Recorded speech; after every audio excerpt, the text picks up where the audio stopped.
आज मैं कुछ ज्योग्राफी के टर्म्स समझाने वाली हूँ जो कि बहुत इम्पॉर्टेंट है अगर हम ज्योग्राफी सब्जेक्ट पढ़ते हैं तो, चाहे वो कोई भी क्लास का हो या आप कंपटीशन का तैयारी कर रहे हैं या उसका हो। तो उसमें से मैंने सबसे पहले लिया है पेनिनसुला को। तो चलिए हम लोग डिफाइन करते हैं कि पेनिनसुला क्या होता है या पेनिनसुला हम किस पार्ट को कहेंगे। तो Peninsula is a landmass which is surrounded by water body from three side. हम लोग एग्जाम्पल देखते हैं कि if we take example of India, then this is India. Okay.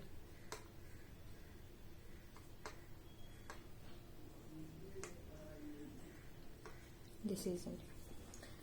So first, this is Indian Ocean, this is Bay of Bengal, and this is Arabian Sea. Okay तो क्या हम लोग ये इस वाले पार्ट को क्या हम लोग कह सकते हैं कि ये पेनिनसुला है? तो हाँ, कह सकते हैं। कैसे? ये अरबियन सी एक तरफ वेस्ट साइड से, ये साउथ साइड से इंडियन सी, और ये ईस्ट साइड से बे ऑफ बंगाल। तीनों साइड से वाटर बॉडी घेरे हुए है किसको? अपना साउथ इंडियन पार्ट वाले को। तो हम लोग कह सकते हैं कि ये पेनिनसुला है और इसको हम लोग इंडियन पेनिनसुला के नाम से जानते हैं। इंडियन पेनिनसुला के नाम से जानते हैं। सेकेंड एग्जाम्पल अगर हम लोग लें तो आप देख के बता सकते हैं कि ये वाला पार्ट क्या पेनिनसुला है? तो हम लोग कह सकते हैं हाँ पेनिनसुला है। कैसे? ये अगर हम देखें, ये वाटर, ये वाटर, ये वाटर। ओके, तो फिर से ये क्या है? ये नॉर्थ साइड से, ये साउथ साइड से और ये वेस्ट साइड से ये घेरे हुए है इस वाले को, गुजरात वाले पार्ट को। ओके, तो ये पेनिनसुला है। ओके, ये वाला अगर हम ले तो अगर आप मैप में देखिएगा इंडिया के तो वो दिखेगा नहीं कि यहाँ पे भी पानी है। ओके, लेकिन अगर हम इसको ध्यान से देखें तो ये कुछ दूर, हम लोग कह सकते हैं यहाँ ये कुछ दूर पानी है। तो फिर से ये नॉर्थ साइड से, ये वेस्ट साइड से और ये साउथ साइड से पानी से घिरा हुआ है ये वाला लैंडमास बीच वाला। तो हम लोग कह सकते हैं कि ये पेनिनसुला है।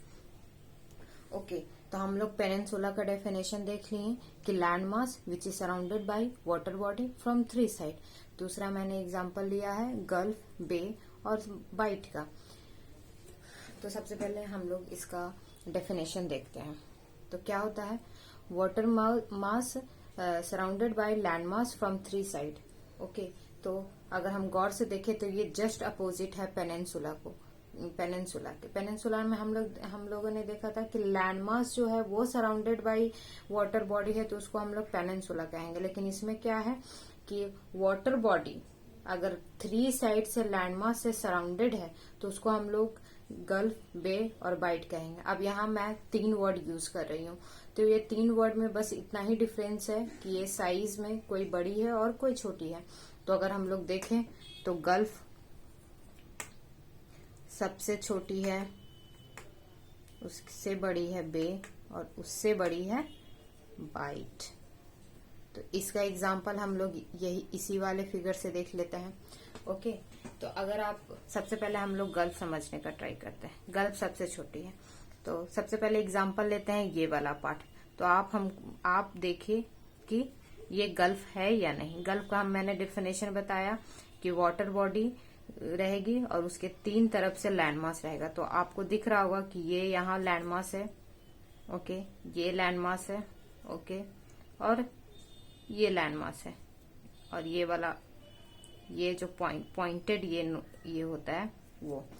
तो नॉर्थ साइड से ये है, ईस्ट साइड से ये है और ये साउथ साइड से ये है। तो इसको हम लोग कह सकते हैं गल्फ। और इसका नाम हम लोगों ने दिया है क्या? Gulf of Khambhat. ओके, वैसे ही ये वाला पार्ट भी अपना गल्फ है, ये दोनों के बीच वाला पार्ट, और इसको हम लोगों ने क्या नाम दिया है? Gulf of Kutch. देखा ही होगा आप लोगों ने। अब दूसरा हम लोग चलते हैं बे की ओर। ओके, बे गल्फ से बड़ा है और सबसे फेमस है, हम लोग सब जानते हैं कि ये बे ऑफ बंगाल है, जो कि इस साइड में है इंडियन प्लेट के। तो देखते हैं कैसे है। ये लैंडमास है, इधर भी लैंडमास है, और ये म्यांमार वाला पूरा पार्ट है। ओके, तो ये हम लोग देख रहे हैं कि ये जो है, ये नॉर्थ साइड से बांग्लादेश वाला पार्ट है, और वेस्ट बंगाल इधर है, इधर मणिपुर और त्रिपुरा वगैरह है, बांग्लादेश वाला पार्ट है। ओके, ये म्यांमार वाला पार्ट है, ये इधर अपना इंडियन पेनिनसुला है। तो हम लोग देख सकते हैं कि बे ऑफ बंगाल के मतलब ये वाले पूरा ओशियन के या सी के वेस्ट साइड में अपना इंडियन प्लेट है, मतलब इंडियन लैंडमास है, इधर म्यांमार है, ऊपर बांग्लादेश वाला पार्ट है। तो ये 3 साइड से लैंडमास से घिरा हुआ है, तो हम लोग इसको कह दिए बे। और ये क्लियरली आपको दिख रहा होगा कि ये गल्फ ऑफ खंबात और गल्फ ऑफ कच्छ से बड़ा है लैंड, आप क्लियरली देख सकते हैं। तो हम लोग कह सकते हैं कि बे है जो गल्फ से बड़ा होता है। अब तीसरा टर्म है बाइट। तो 3 बाइट का हम लोग नाम देखेंगे। तो पहला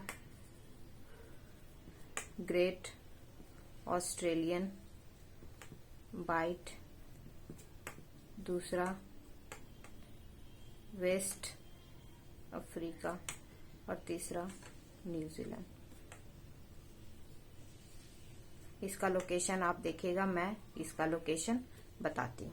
ये दोनों का लोकेशन आप मैप में देख लीजिएगा। तो मैं बस समझाने के लिए कि बाइट कैसा होगा, ये फर्स्ट का समझा देती हूँ। तो ये ऑस्ट्रेलिया है अपना, मैंने बताया है कि ऑस्ट्रेलिया का हम एग्जांपल लेंगे। ओके, ये वाला पार्ट है बाइट, जिसको हम लोग कहते हैं ग्रेट ऑस्ट्रेलियन बाइट। ओके, अब हम लोग समझते हैं। ये ओशियन है, ओके, ये लैंडमास है वेस्ट साइड में, ये नॉर्थ साइड का, और ये ईस्ट साइड का, और ये बीच में ओशियन। तो ये 3 साइड से घिरा हुआ है। हाँ, घिरा हुआ है। ये मैंने साइज छोटी बनाई है, लेकिन ये है बहुत, मैंने बस समझाने के लिए ये ऑस्ट्रेलिया का छोटा बनाया है। अगर आप देखिएगा तो ऑस्ट्रेलियन प्लेट और इंडियन प्लेट, मैं प्लेट भी समझाऊंगी बाद में, से बड़ा है। तो हम लोग कह सकते हैं कि गल्फ, बे और बाइट दोनों, जैसे जैसे गल्फ सबसे छोटा होगा, फिर बे उससे छोटी होगी, बे उससे बड़ी होगी, और बाइट उससे बड़ी होगी। इसमें से सबसे बड़ी बाइट होगी। ओके, तो हम लोगों ने ये समझ लिया। अब तीसरा मैंने डेफिनेशन लिया है माउंटेन पिक का। ओके, तो मैं इसको इरेज कर देती हूँ।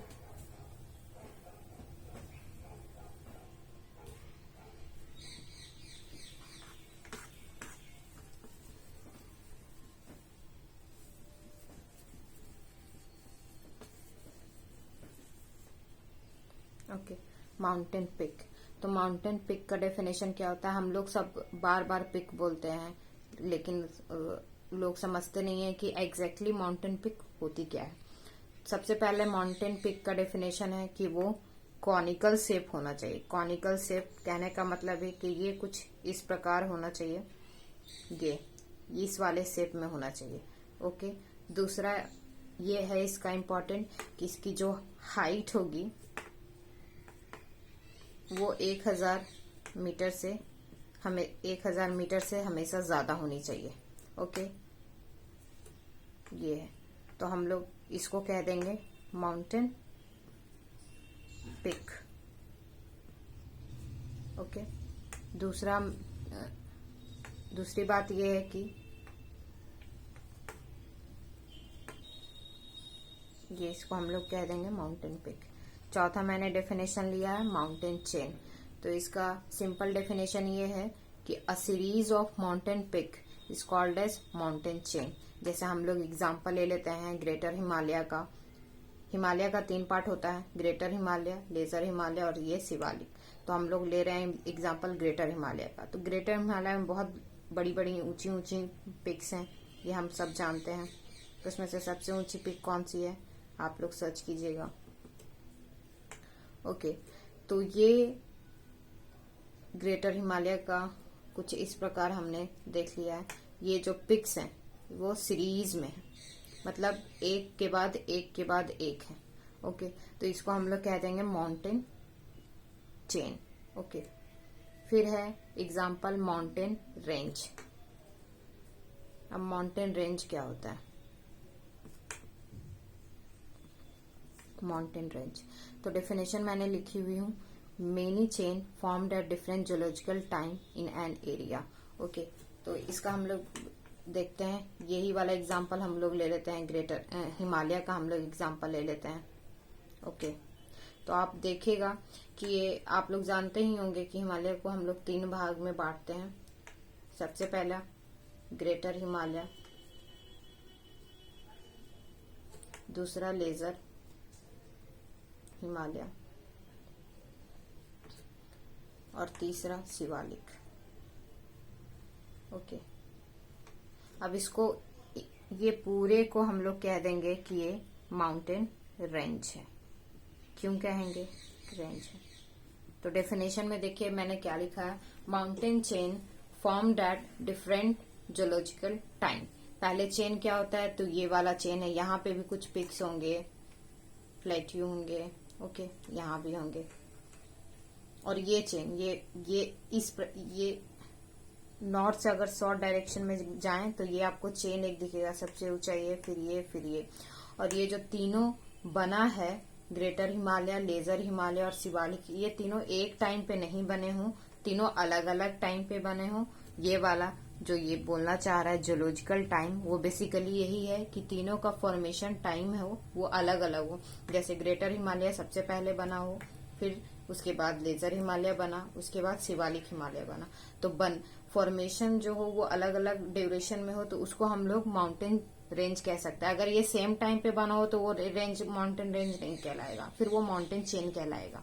ओके, फिर हम लोग 6th डेफिनेशन हम लोगों ने मैंने ली है, एल्टीट्यूड। अक्सर होता है कि एल्टीट्यूड और हाइट में बहुत कंफ्यूजन होता है लोगों को। तो हाइट सिंपली हम क्या कहेंगे कि कोई भी बॉडी है। ओके, ये जैसे मान लेते हैं कि ये लैंड है, सरफेस है। ओके, लैंड सरफेस है, और यहां से कुछ बिल्डिंग्स है, मान लेते हैं ये बिल्डिंग है। इसकी जो हाइट है, ये वाला पार्ट, ये मान लेते हैं कि 7 फीट है। मैं बस एग्जांपल ले रही हूँ, 7 फीट है। तो ये बेसिकली इसको हम कहेंगे हाइट। लेकिन ये लैंड सरफेस है, ये कहीं तो होगा कॉन्टिनेंट पे। ओके, और कॉन्टिनेंट को हमेशा हम लोग कहाँ से देखते हैं, कॉन्टिनेंट कितना ऊंचा है ये कैसे पता चलेगा? तो हम लोग हमेशा इसको नापते हैं सी लेवल से। ओके, ये सी लेवल है। तो अगर कोई भी बॉडी का हाइट हम लोग सी लेवल से देखते हैं तो वो एल्टीट्यूड कहलाता है। तो एल्टीट्यूड का सिंपली मतलब होगा कि हाइट ऑफ बिल्डिंग, अगर हम इसका एग्जांपल लें तो plus height of land surface from sea level. तो मान लेते हैं ये 7 फीट बिल्डिंग का हाइट है और सी लेवल से ये कितना ऊंचे पर है, तो मान लेते हैं कि ये 3 फीट ऊंचे पर है। तो टोटल इसकी हाइट कितनी हो जाएगी, 7 + 3 10 फीट। तो हम लोग कह सकते हैं कि इस बिल्डिंग की एल्टीट्यूड कितना होगा, 10। अगर हम बात करें हाइट की तो कितना होगा, 7। तो हाइट और एल्टीट्यूड में बस इतना सा ही डिफरेंस है। जैसे एक और हम एग्जांपल ले लेते हैं मौना की, जो कि अगर एल्टीट्यूड के हिसाब से हम लोग देखें तो सबसे ऊंची है, और अगर हाइट के हिसाब से हम लोग देखें तो सबसे ऊंची पीक कौन सी है, माउंट एवरेस्ट। लेकिन मौना की एल्टीट्यूड में सबसे ऊंची है। तो हम इसको कैसे समझेंगे, ये सपोज मैं यहाँ पे समझाती हूँ। ओके, ये सपोज सी है और ये लैंड मास आ गया है ना, ये कॉन्टिनेंट का पार्ट हो गया, यहां तक हम लोग ले लेते हैं। तो ये जो मौना की का फीचर है वो कुछ इस प्रकार है। ओके, ये सी के अंदर इसकी जो पार्ट है वो सी के अंदर भी है और कुछ पार्ट सी के ऊपर भी है। और अगर हम ये टोटल डिस्टेंस, टोटल हाइट इसकी ले लें यहां से यहां तक, तो ये एल्टीट्यूड कहलाती है। और अगर एल्टीट्यूड के हिसाब से हम लोग देखें तो सबसे ऊंची पीक कौन सी हो जाएंगी, तो मोना की हो जाएगी। और अगर सी लेवल से हम लोग देखें ऊपर तो माउंट एवरेस्ट सबसे ऊंची पिक हो जाएगी। ये है एग्जाम्पल एल्टीट्यूड का। अब हम लोग समझते हैं प्लेट्यू क्या होता है।